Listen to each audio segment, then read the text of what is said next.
بسم اللہ الرحمن الرحیم۔ السلام علیکم، میں سمیع ابراہیم ہوں۔ آپ ہمارا یوٹیوب اور فیس بک چینل دیکھ رہے ہیں۔ میں آج ابھی جس مسئلے پر بات کر رہا ہوں وہ بہت ہی ایک سنجیدہ نوعیت کا مسئلہ ہے اور ہمارے مسلمانوں کے دلوں کے وہ بہت نزدیک ہے۔ میرا اللہ مجھے معاف کرے، میں یہ جو بات کر رہا ہوں یہ خدا نخواستہ نہ تو کوئی ہم بنیاد پرستی کی طرف جا رہے ہیں، نہ ہی ہمارا مقصد کسی کے خلاف کوئی کیمپین کرنا ہے، بالکل نہیں۔ لیکن جہاں پر بات آ جائے گی نبی پاک صلی اللہ علیہ وسلم کی ذات کی، جہاں پر بات آ جائے گی قرآن پاک کی، ختم نبوت کا ایشو، قرآن پاک کا تقدس، احترام، یہ سب ہمارے مسلمانوں کے بہت نزدیک ہیں۔ اس لیے میں بہت سوچتا رہا کہ میں اس پہ بات کروں یا نہ کروں، لیکن بات کرنا بہت ضروری ہے۔ اللہ میرا مجھے معاف کرے، کیونکہ یہ جو ایک فیصلہ ہوا ہے سپریم کورٹ میں، قاضی فائز عیسیٰ صاحب اور جسٹس مسرت ہلالی صاحبہ کے 2 ممبر بینچ نے، یہ جنگ اخبار نے یہ رپورٹ کیا ہے کہ سپریم کورٹ توہین قرآن اور قادیانیت کی ترویج کی دفعات حذف کرنے کا حکم۔ قرآن پاک میں نبی پاک کو بھی حکم دیا گیا کہ صرف اللہ کا پیغام پہنچائیں، کسی کو اسلام قبول کرنے پر مجبور نہ کریں۔ آرٹیکل 20 کے مطابق ہر شہری کو مذہبی آزادی حاصل، آئین ہر مذہب فرقے کو اپنا ادارہ کھولنے کی اجازت دیتا ہے۔ آئین سے ہم روگردانی نہیں کر سکتے۔ کیس سے منسلک افراد نے قرآن پاک سے رہنمائی نہیں لی۔ یہ فیصلہ جاری کیا گیا ہے اور دفعات جو ہیں قادیانیت کی ترویج اور توہین قرآن کو روکنے کے لیے جو دفعات ہیں ان کو حذف کرنے کا حکم دیا گیا۔ اب یہ ایک بڑی سنجیدہ بات ہے، کیونکہ میں اس کیس کی تھوڑی سی آپ کو تفصیل بھی دے دیتا ہوں۔ یہ ملزم تھا مبارک ثانی، 7 جنوری 2023 کو گرفتار کیا گیا تھا اور جو مقدمہ تھا وہ چنیوٹ کے تھانہ چناب نگر میں 6 دسمبر 2022 کو درج کیا گیا تھا۔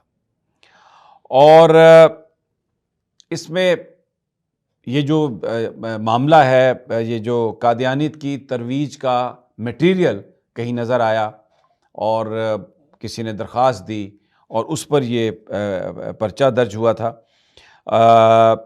لیکن عدالت نے یہ قرار دیا کہ ایف آئی آر اور چالان میں ملزم پر جرائم کا ذکر نہیں ہے، اس لیے ملزم کی ضمانت منظور کی جاتی ہے۔ ٹھیک ہے، ایف آئی آر میں اگر نام نہیں درج اور بظاہر ایسا لگ رہا ہے کہ کسی ملزم نے یہ جرم نہیں کیا تو اس کی ضمانت منظور ہونا سمجھ میں آتی ہے، بات بالکل ٹھیک ہے۔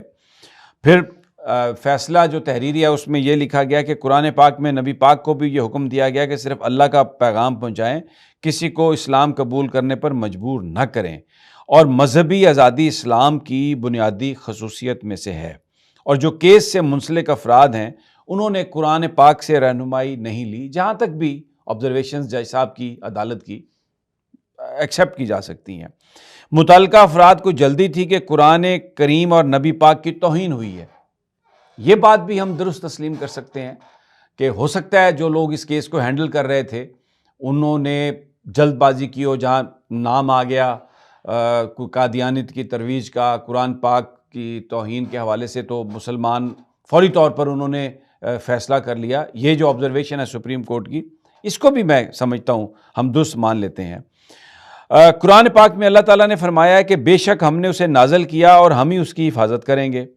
دین میں جبر نہ ہونے کا اصل آئین پاکستان میں بنیادی حق کے طور پر شامل کیا گیا۔ بالکل ٹھیک ہے، لا اکراہ فی الدین، کوئی دین پر کوئی جبر نہیں ہے، یہ بات بھی بالکل درست ہے۔ ہمارے آئین میں بھی اس کو شامل کیا گیا، یہ بھی ٹھیک ہے۔ آئین کے آرٹیکل 20 کے مطابق ہر شہری کو مکمل آزادی حاصل ہے، یہ بات بھی ٹھیک ہے، کوئی پرابلم نہیں ہے۔ آئین ہر مذہب اور ہر فرقے کو اپنے مذہبی ادارے کھولنے کی اجازت دیتا ہے، بالکل ٹھیک ہے، آئین اجازت دیتا ہے، بالکل ٹھیک ہے۔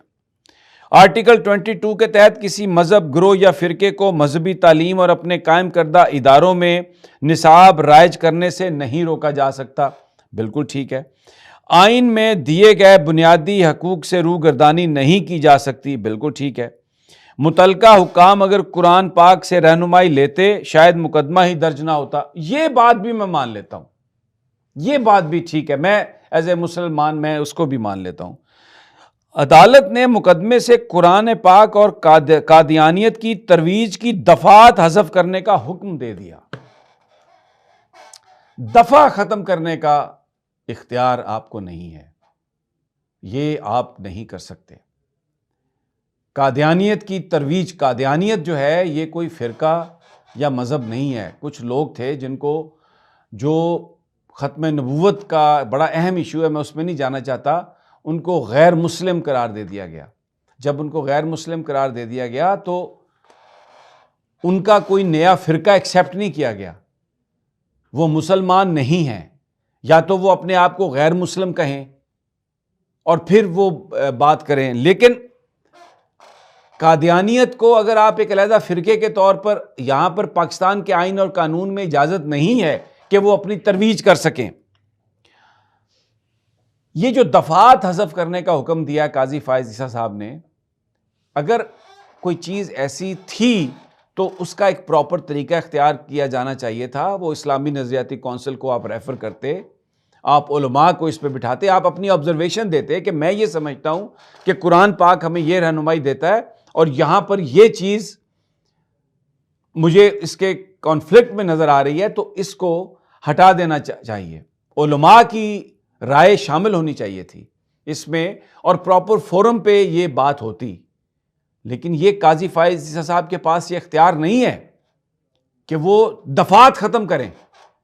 کوئی ان کے آگے کوئی پٹیشن ہے کسی چیز کی کہ جناب اس کو آپ ان دفعات کو یہ خارج کریں، یہ فنڈامنٹل رائٹس کی یہ خلاف ورزی ہے، آپ اپنی مرضی سے آپ کسی ملزم کی ضمانت لیتے ہوئے آپ دفعہ بھی خارج کر سکتے ہیں، یہ غلط ہے، دس از ناٹ رائٹ۔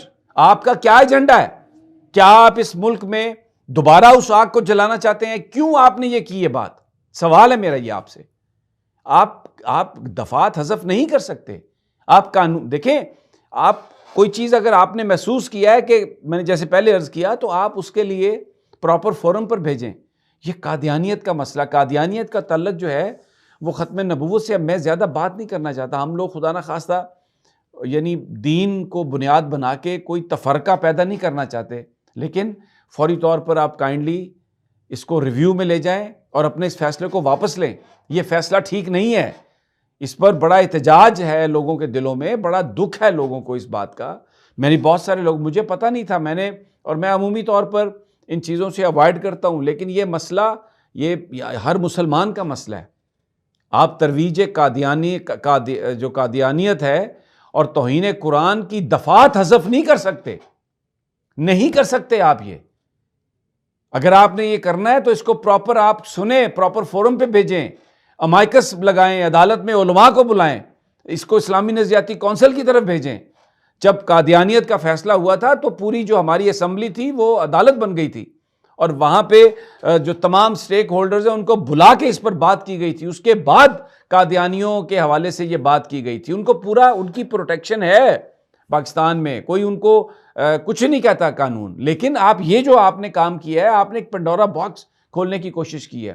یہ بات درست ہے کہ آپ کی ساری پراپرٹی جو ہے وہ یورپ میں ہے، اور ان باتوں سے یہ وہ ایشوز ہیں جو یورپین یونین جن پر زور دیتی ہے۔ ہو سکتا ہے یہ ایشو ایسے ہی حل ہونا ہو، لیکن یہ پراپر طریقہ نہیں ہے۔ آپ کو پراپر طریقہ ایک اختیار کرنا چاہیے۔ آپ نے یہ جو آپ نے بات کی ہے، یہ آپ آگ سے کھیلنے کے مترادف ہے، اسے آپ واپس لے لیں۔ جو بھی طریقہ آپ اختیار کریں، یہ مناسب نہیں ہے، یہ غلط ہے، اس سے آپ لوگوں کے جذبات سے کھیل رہے ہیں۔ اس سے زیادہ میں کچھ نہیں کہہ سکتا۔ اجازت دیجیے اگلی ویڈیو تک، اللہ نے کے بعد۔